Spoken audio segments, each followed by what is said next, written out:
오래전에 미국 LA 근교에 있는 한 백화점에서 좀 황당한 사건이 벌어졌습니다. 한 절도범이 한밤중에 백화점에 몰래 들어와서는 무려 3시간 동안 휩쓸고 다니다가 깜짝같이 사라졌습니다.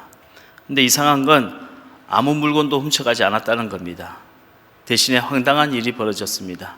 이 절도범은 물건을 훔쳐가는 대신에 물건의 가격표를 다 바꿔놨습니다. 예컨대 $500짜리 핸드백의 가격표를 단돈 $5짜리 비닐 지갑에 붙여놓은 겁니다. 또 $20짜리 티셔츠를 수천 달러가 고가하는 고급 브라우스에 붙여놨어요. 그런데 더 놀라운 사실은 이튿날 아침 백화점이 오픈한 뒤에 무려 4시간 동안 이 사실을 안 사람이 한 사람도 없었다는 겁니다. 무려 4시간 동안에 누군가는 큰 횡재를 했고 누군가는 엄청난 바가지를 썼음에도 불구하고 아무도 그 사실을 발견하지 못했다는 겁니다. 도대체 이 절도범이 왜 이런 황당한 일을 벌였는지 그 이유는 알 수 없지만 분명한 사실은 우리가 얼마나 왜곡된 가치체계에 쏟고 사는가 하는 것만은 분명하다는 것입니다. 여러분, 우리에게도 우리 주변에도 매일같이 이런 일들이 벌어지고 있다면 여러분들은 믿으시겠습니까? 싸구려 비닐 지갑에 수백만 원짜리 가격표가 붙어 있는 것처럼 탐욕에 찌들어서 이권을 주고받고 남몰래 권력을 주고 팔고 하는 사람들에게 무슨 애국자니 또는 민주투사니 하는 명품 가격표가 붙어 있는 겁니다. 고급 레스토랑에서 비싼 음식을 시켜놓고 그걸 사진을 찍어서 인스타에 올려놓고는 거기에다가 버젓이 행복이라는 가격표를 붙여놓는 거예요. 그 사진의 조회수가 올라가면 마치 내 행복이 더 커지는 것처럼 생각하고 거기에 좋아요를 누른 사람은 마치 나를 사랑하는 사람이라고 착각하는 겁니다. 조회수가 수천 건이 넘어가면 명설교가요 능력 있는 목사님이 되고 조회수가 10건도 되지 않는 시골의 작은 교회 개척교회 목사님은 혀를 끌끌 차게 만드는 능력 없는 목사로 전락하고 마는 겁니다. 비싼 차에 명품 가방을 들고 다니면 교양 있는 사모님이 되고 몇천 원 아껴보겠다고 할인 매장을 돌아다니면 남편을 잘못 만난 지질이 복도 없는 여자가 되고 마는 겁니다. 도대체 이런 쓰레기 같은 기준은 누가 만들어낸 걸까요?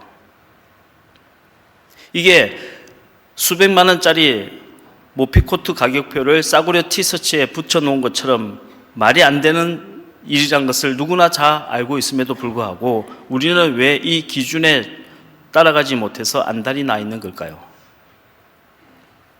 철학자 한병철 박사가 쓴 피로사회라고 하는 책을 보면 우리 대한민국은 한마디로 성과사회다 라고 말하고 있습니다. 다른 말로 표현하면 성과사회는 엄청 피로한 사회라는 겁니다. 성과라고 하는 목표와 기준을 정해놓고 저마다 자신을 채찍질하면서 그 목표에 도달하려고 서로 싸우고 이중투구를 벌이는 사회라는 겁니다. 문제는 이런 성과사회가 되면 가치의 전도 현상이 불가피하게 일어날 수밖에 없다는 겁니다. 수백만 원짜리 가격표와 단돈 몇천 원짜리 가격표가 뒤바뀌듯이 한 사람의 가치는 그 사람의 인격과 성품과 노력과 상관없이 연봉이 얼마냐에 따라서 내신 성적이 몇 등급이냐에 따라서 결정이 된다는 겁니다. 여러분, 우리 아이들이 소고기는 아니잖아요. 우리 아이들이 한우 소고기도 아닌데 1등급, 2등급, 3등급으로 나눠지고 있습니다. 그게 성과사회의 가치 전도 현상이란 겁니다. 소중한 아이들의 생명과 그 아이들의 꿈이 종이 한 장에 불과한 성적표와 뒤바뀌고 있는 겁니다.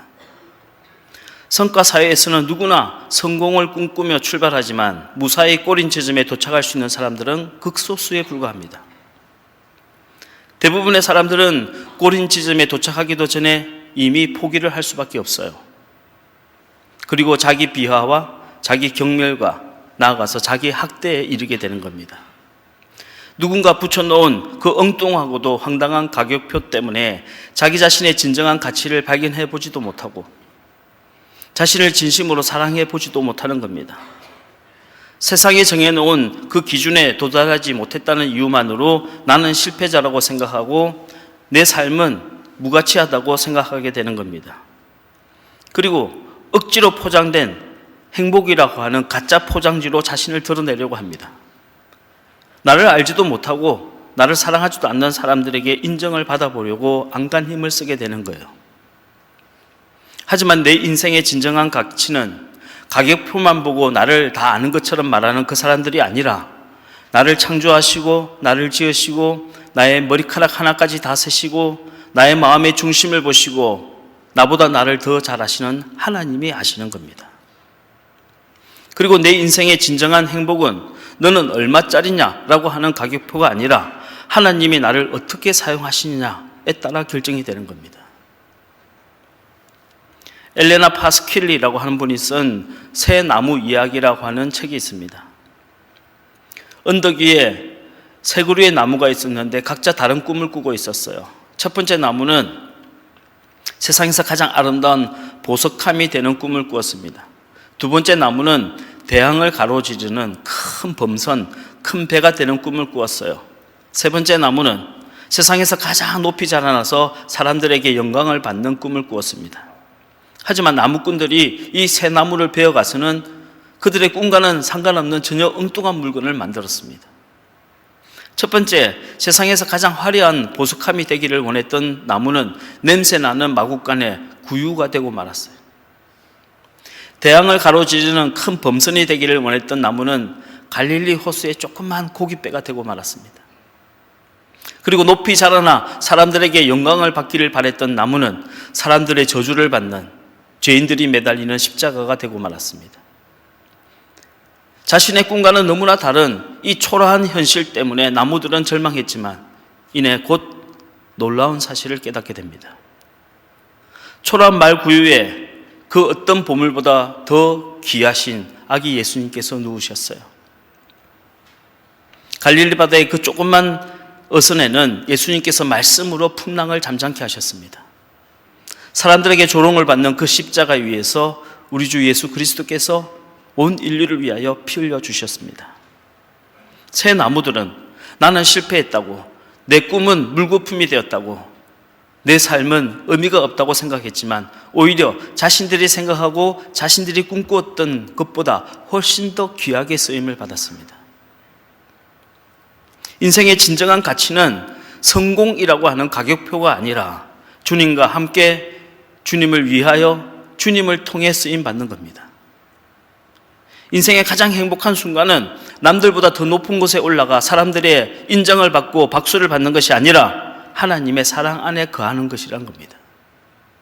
그러므로 여러분, 뭔가 대단한 일을 하려고 하기 전에 먼저 하나님의 사랑 안에 거하십시오. 하나님이 여러분을 얼마나 사랑하시는지 그 사랑을 느끼시길 바랍니다. 다른 사람에게 인정을 받고 세상에서 높은 가격표를 받으려고 하지 마시고 하나님께 쓰임받는 인생이 되시기를 주의 이름으로 축복합니다. 제가 신학교를 졸업하고 전도사로 처음 나갈 때 제 신학교 동기생이 저한테 그런 말을 해주었습니다. 나는 네가 하나님의 사랑을 많이 받는 사람이 되었으면 좋겠어. 그런데 사실 그 말을 들었을 때는 선뜻 공감이 되지 않았어요. 이왕이면 아주 능력 있는 주의 종이 되라든지 아니면 설교를 잘하는 그런 전도사가 되라든지 이런 말을 해줬더라면 더 좋았을 뻔했는데 그냥 하나님의 사랑을 많이 받는 사람이 되려고 하니까 이건 너무 싱겁고 밋밋하다는 생각을 하게 된 겁니다. 하지만 수십 년 목회를 하다 보니 그 말이야말로 저에게 가장 큰 축복의 말이었다는 사실을 깨닫게 되었어요. 여러분, 하나님의 사랑을 받지 못하는 사람이 다른 사람을 어떻게 사랑할 수 있겠습니까?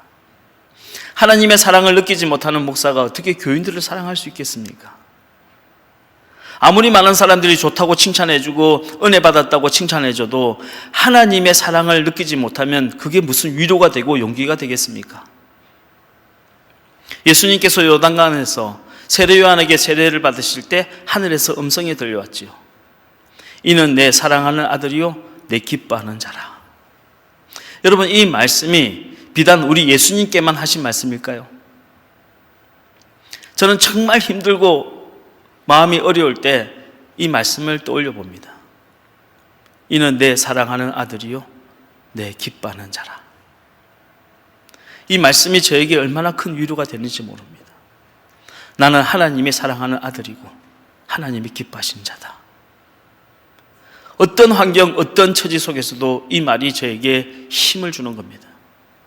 여러분, 세상 사람들이 여러분을 뭐라고 평가하든, 세상에서 여러분에게 어떤 가격표를 붙여놨던 그건 상관할 바가 아닙니다.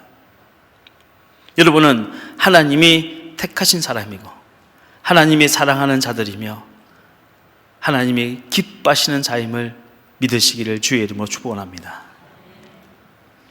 오늘의 주인공은 세상에서는 가장 낮은 가격표를 받은 사람이에요. 싸구려라고, 실패자라고, 심지어는 더럽다는 평가를 받았습니다. 하지만 하나님께서는 그녀를 콕 찍어서 선택해 주셨고 변함없이 사랑하셨으며 귀하게 사용해 주셨습니다. 그녀의 이름은 라합이고 그녀는 이스라엘 사람이 아닌 이방인 모압 여인이었고 그녀의 직업은 창녀였습니다. 때는 여호수아가 이끄는 이스라엘 병사들이 가나안 땅을 막 정복하려는 바로 그때였습니다. 이스라엘이 가나안 정복 전쟁에서 제일 먼저 맞닥뜨린 적수는 여리고 성이었습니다. 여리고 성은 오늘날 현존하는 지구상의 가장 오래된 성이고 이중의 벽으로 되어 있는 철옹성이에요.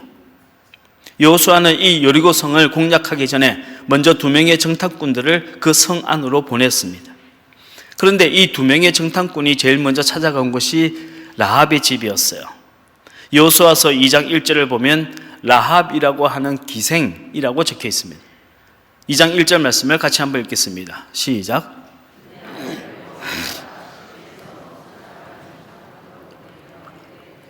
가서 그 땅과 여리고를 엿보라 하매 그들이 가서 라합이라 하는 기생의 집에 들어가 거기서 유숙하더니.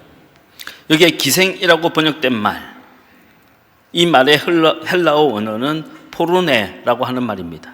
이 포르네라고 하는 말은 정확하게 번역하면 돈을 벌기 위해서 자신의 몸을 파는 여자, 즉 창녀란 뜻입니다. 그런데 우리나라 성경에는 기생이라고 번역된 거예요. 오늘날 도색 잡지나 영화를 뜻하는 포르노라고 하는 단어가 있죠. 이 포르노라고 하는 단어가 오늘 본문에 나오는 포르네라고 하는 헬라에서 유래가 되었습니다. 2명의 정탐꾼은 라합의 집에 들어갔습니다. 그 이유는 그곳에 많은 남자들이 수시로 들락거렸기 때문이고 그곳에서 남자들이 하는 말을 통해서 중요한 군사적인 정보를 캐낼 수 있었기 때문이에요. 하지만 이 2명의 정탐꾼이 라합의 집에 들어간 것이 과연 우연이었을까요? 우리는 이런 것을 우연이라고 말하지만 성경은 그것을 쓰레기 더미에서 진주를 찾아내시는 하나님의 열심이라고, 하나님의 은혜라고 부릅니다. 우리는 내가 교회에 나와서 하나님 믿게 된 것이 우연이라고 생각하고 아니면 누군가의 전도 때문이라고 말합니다. 부모님 때문에 교회를 다니기 시작했다. 아니면 부인이 하도 가자고 졸라서 할 수 없이 교회를 나갔다 라고 말하지만 성경에는 분명히 이렇게 기록하고 있습니다. 우리가 태어나기 전부터 하나님이 우리를 미리 아시고 미리 정하시고 미리 불러주셔서 우리를 거룩하게 하시고 영화롭게 하셨다. 이것이 예정의 은혜라고 분명히 말씀하고 있습니다. 여러분, 이 하나님의 은혜가 쓰레기 더미보다 더 추하고 더럽고 냄새나는 세상 가운데서 저와 여러분을 핀셋으로 꼭 찍어서 뽑아내듯이 그렇게 우리를 구원해내신 겁니다. 라합은 2명의 정탐꾼이 애굽에서 탈출해 나온 이스라엘 사람이라는 것을 알고 자기 집 다락방에 숨겨주었습니다. 그리고 여리고 병사들이 이들을 잡으러 오자 이렇게 변명을 했던 겁니다. 3절에서 6절까지 말씀을 같이 한번 읽겠습니다. 시작. 여리고 왕이 라합에게 사람을 보내어 이르되 내게로 와서 내 집에 들어간 그 사람들을 끌어내라. 그들은 이 온 땅을 정탐하러 왔느니라. 그 여인이 그 2 사람을 이미 숨긴지라. 이르되 과연 그 사람들이 내게 왔었으나 그들이 어디에서 왔는지 나는 알지 못하였고 그 사람들이 어두워 성문을 닫을 때쯤 되어 나갔으니 어디로 갔는지 내가 알지 못하나 급히 따라가라. 그리하면 그들을 따라잡으리라 하였으나 그가 이미 그들을 이끌고 지붕에 올라가서 그 지붕에 버려놓은 3대에 숨겼더라. 병사들이 찾아와서 낯선 남자가 너희 집에 왔으니 우리에게 그 남자를 보여라 하고 말했어요. 그랬더니 라합이 말했습니다. 낯선 남자가 우리 집에 오는 것이 뭐 대단한 일인가요? 허구한 날 있는 일인데. 그리고 그렇게 생긴 사람들이 우리 집에 손님으로 찾아온 건 맞지만 그들이 어디에서 왔는지 내가 상관할 바는 아니잖아요. 성문이 닫히기 직전에 여기서 나갔으니 아마 성문 밖으로 도망쳤을 겁니다. 그러니 지금 열심히 쫓아가면 그 사람들을 잡을 수 있을지도 모릅니다. 이 말을 들은 여리고의 군사들이 성문 밖으로 이 두 첩자를 잡으러 나가는 바람에 그때 이 라합은 두 사람을 지붕에 있는 다락방에 숨겨주었어요. 그리고 지금 나가면 성문 밖에서 병사들에게 잡힐 수 있으니 3일 동안 산속에 숨어 있다가 그때 나가십시오 하고 피할 길을 가르쳐 주었습니다.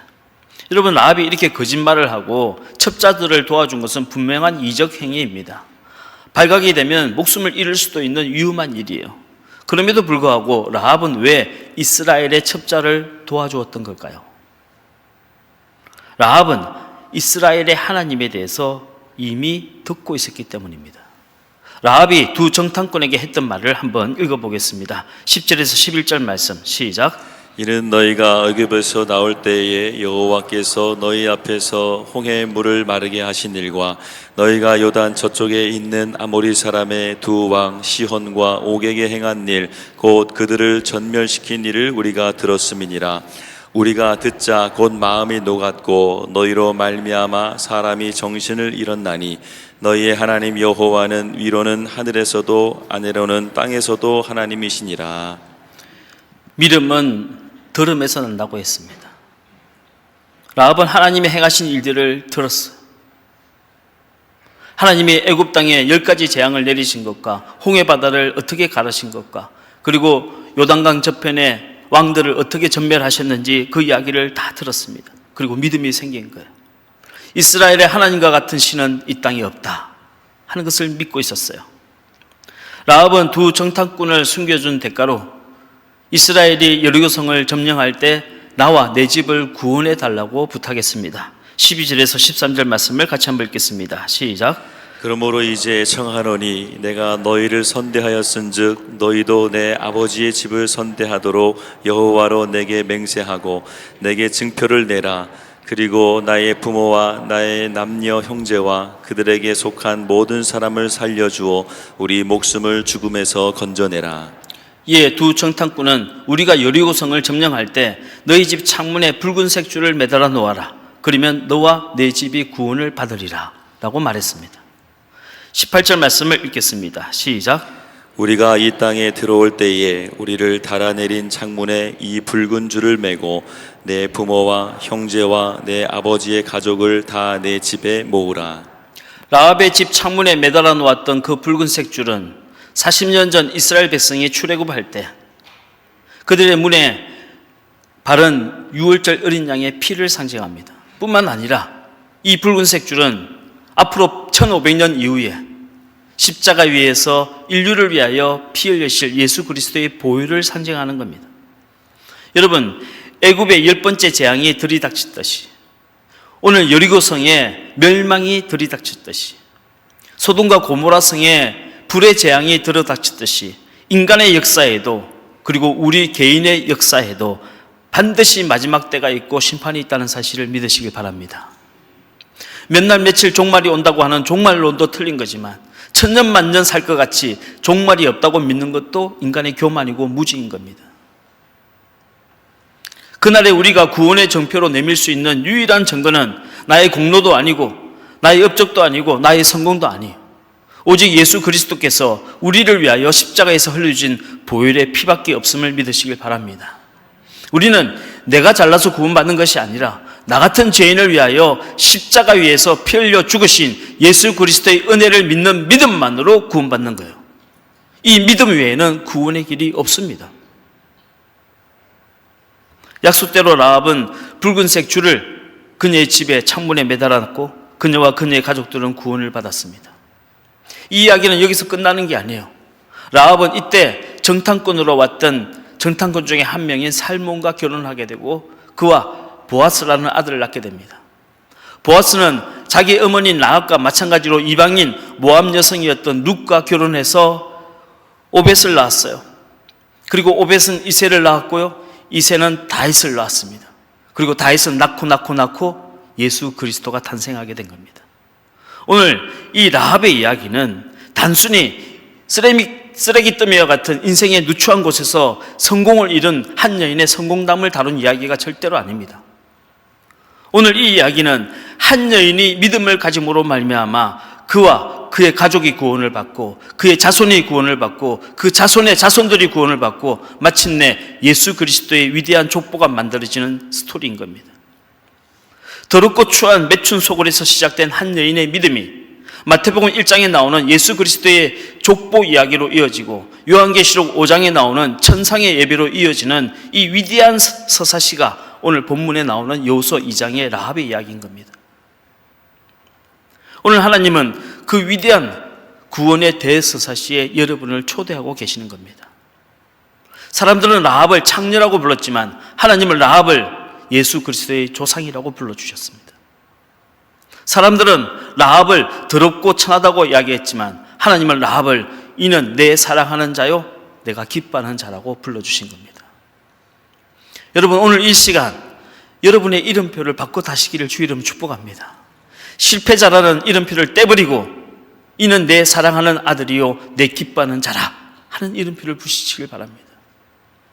나는 세상에 쓸모없다라고 하는 그 가짜 이름표를 떼버리시고 하나님의 나를 귀하게 써주신다고 하는 믿음의 이름표를 쓰시길 바랍니다.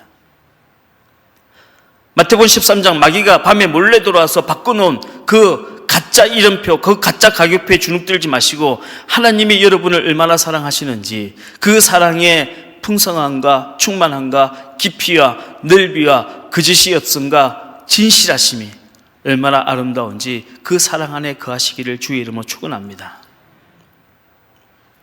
저는 이 말씀을 묵상하면서 라합이 어떤 사람인가 제 마음속에 떠오르는 문구가 하나 있었습니다. 라합은 사랑받을 줄 아는 여인이다 하는 겁니다. 사랑을 하기 전에, 위대한 일을 하기 전에 라합이라고 하는 여자는 사랑을 받을 줄 아는 사람이구나 하는 생각을 하게 된 겁니다.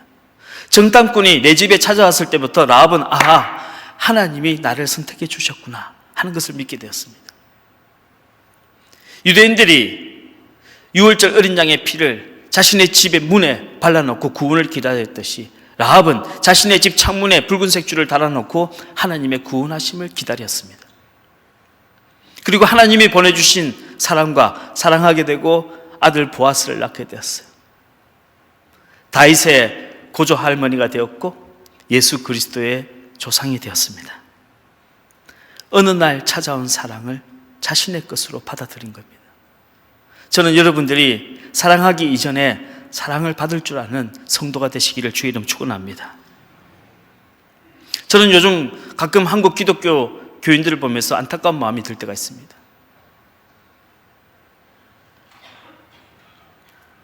사랑을 받을지 모르는데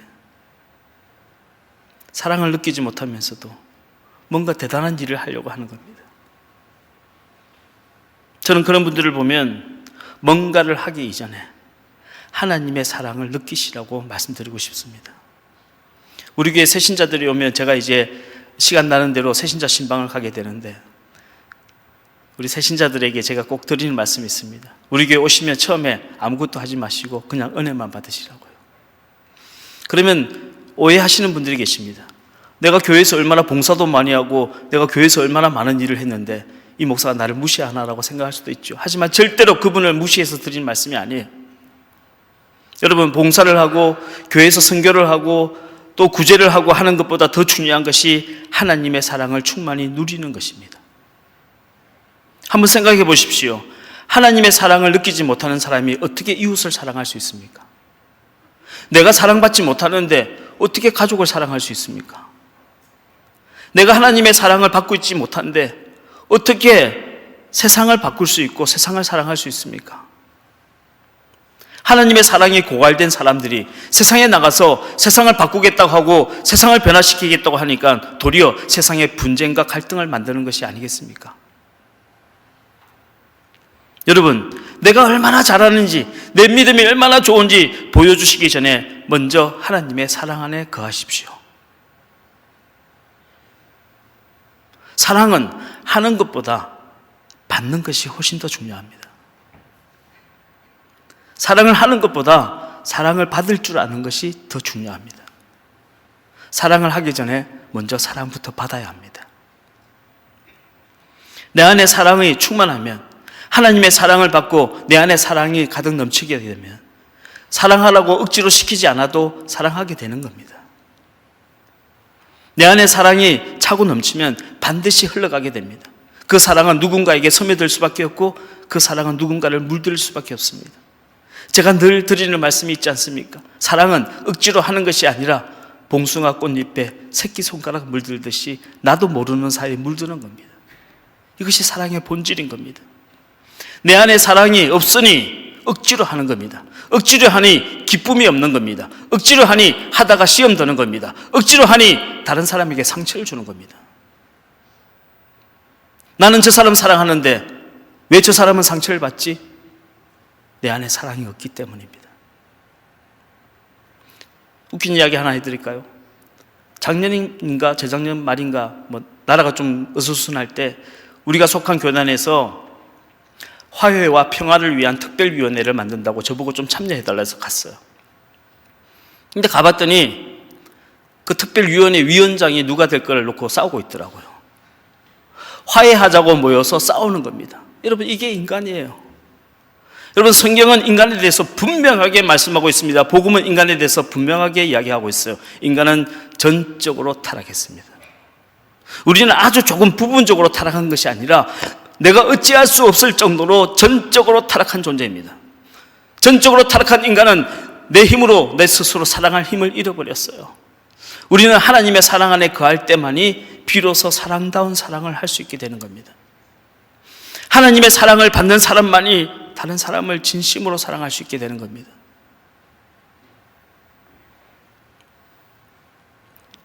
이 사랑에도 위기는 있죠. 춘향전을 보면 춘향이하고 이몽룡도 변사또가 나오는 바람에 위기를 맞지 않습니까? 오늘 여호수아서 2장에 나오는 라합의 이야기도 분명히 위기가 있었어요. 정탐꾼으로 갔던 살몬이 만약에 라합을 보고 몸 파는 여자라고 더럽다고 생각했더라면 이 구원의 스토리는 여기서 끝나버렸어요. 더 이상 진행이 안 되는 겁니다. 하지만 살몬은 세상에 이런 술집에 있는 여자가 이런 믿음을 가질 수 있나 오히려 존경하게 되고 감탄하게 되었습니다. 그래서 스토리가 이어지게 되는 겁니다. 남편과 사별한 젊은 가부 룻이 남편도 죽었는데 뭐 시어머니하고 나하고 무슨 상관이 있어 했으면 스토리는 끝나버리는 거예요. 하지만 늙은 나오미에게 효도하고자 하는 마음이 있었기 때문에 그 어머니를 쫓아서 베들레헴까지 쫓아간 거예요. 그래서 그곳에서 보아스를 만나게 된 겁니다. 만약 어머니에게 효도하고자 하는 마음이 없었다면 이 구원의 스토리는 그냥 룻에서 끝나버리고 마는 거예요. 보아스도 마찬가지 아닙니까? 젊은 가부 룻을 보고 가부라고 멸시하지 않고 내 어머니도 이방인 모압 여인이었는데 저 여자도 이방인 모압 여인으로서 이곳에 살면서 얼마나 힘들겠는가 하는 긍휼한 마음이 들었기 때문에 보아스와 룻 사이에 오벳이 태어나고 그 오벳에게서 이새가 태어나고 이새에게서 다윗이 태어난 것 아닙니까? 여러분, 다윗이 큰 실수를 하지 않았습니까? 충직한 신하 우리아를 직진의 가운데 보내고 그 아내와 간음을 했어요. 그리고도 이 사실을 은폐하려 하고 회개하지 않았더라면 솔로몬은 죽었을 거예요. 그 구원의 이야기는 여기서 끝나버리는 겁니다. 하지만 다윗이 자신의 죄를 하나님 앞에 솔직하게 토로하고 자복하고 눈물로 회개했기 때문에 솔로몬이 살아남게 된 것이고 솔로몬이 낳고 마태복음 1장에 예수 그리스도의 족보라. 이 스토리가 이어지게 된 겁니다. 마태복음 1장 이 스토리가 어떻게 아슬아슬하게 이어졌는가 성경은 보여주고 있습니다. 1장 5절에서 6절 말씀을 같이 한번 읽겠습니다. 시작. 살몬은 라합에게서 보아스를 낳고 보아스는 룻에게서 오벳을 낳고 오벳은 이새를 낳고 이새는 다윗 왕을 낳았느니라.